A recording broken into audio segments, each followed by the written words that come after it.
wins in his long lifetime.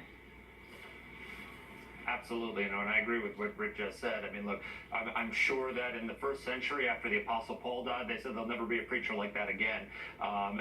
We've had many of them, from Aquinas to Augustine, all the way through 2,000 years. And Billy Graham has been a great apostle of Christ in the 20th century. I mean, if you go back to the Gospel of Mark, Jesus said to his disciples, "Go out and preach the gospel to every corner of the world." And that's what Billy Graham did. He preached in 185 countries.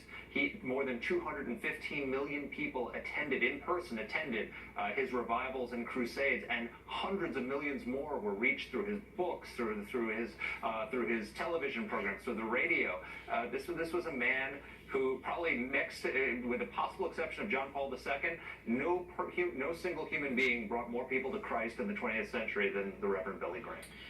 Mark, he, as you put it, was a simple country preacher, but he was also a pioneer in several important ways.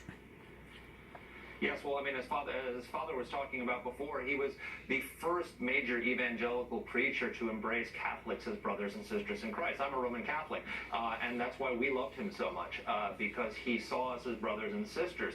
And that was really controversial at the time he did it, because it was considered heresy by some in the evangelical movement. But what he did was he taught us that a lot more united us than divided us, and that we weren't enemies. We were allies in the battle against secularism and moral relativism in the world, and that we needed to work together. And so he united us in that way. And second, he was a pioneer in the battle for civil rights. A year before Brown versus Board of Education happened, he integrated his rallies and his crusades, and he would not preach to a segregated audience. This at the time, I mean, the KKK targeted him. He got death threats because of it, but he was steadfast. And I remember Bill Clinton, when he was 12 years old, he recalls in his memoirs going to the 1958 crusade in Little Rock, and how Billy Graham was willing to call off that crusade rather than have it a segregated audience. So he was a pioneer, not just in preaching the gospel, but preaching the gospel to all Christians, and to people of all races, creeds, and colors. I want to draw your attention to the screen there. You've been watching the motorcade carrying the body of the late Reverend Billy Graham after arriving at Dulles Airport just outside of Washington, D.C. a few moments ago. When he arrives there at the Capitol, House and Senate Sergeants at Arms Paul Irving and Frank Larkin will escort an honor guard carrying Graham's casket into the Capitol.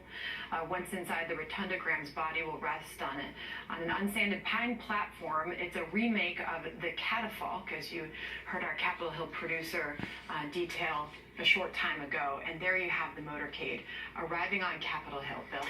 Just watching that hearse climb the hill, it reminds me of a time not too long ago, standing on that sidewalk in Washington, D.C., when the body of Ronald Reagan came up that same hill. And it is a moment in our nation's history when you stand there and you watch and you reflect on the difference one individual can make. Father Morris is with us, so too is Congressman Jason Chaffetz, the former congressman, I should say. And what does it mean, Jason, for these members to put a pause on their day and their daily business to reflect on this life? I'm proud of the Speaker and the Majority Leader and everybody who's supported this to make this happen.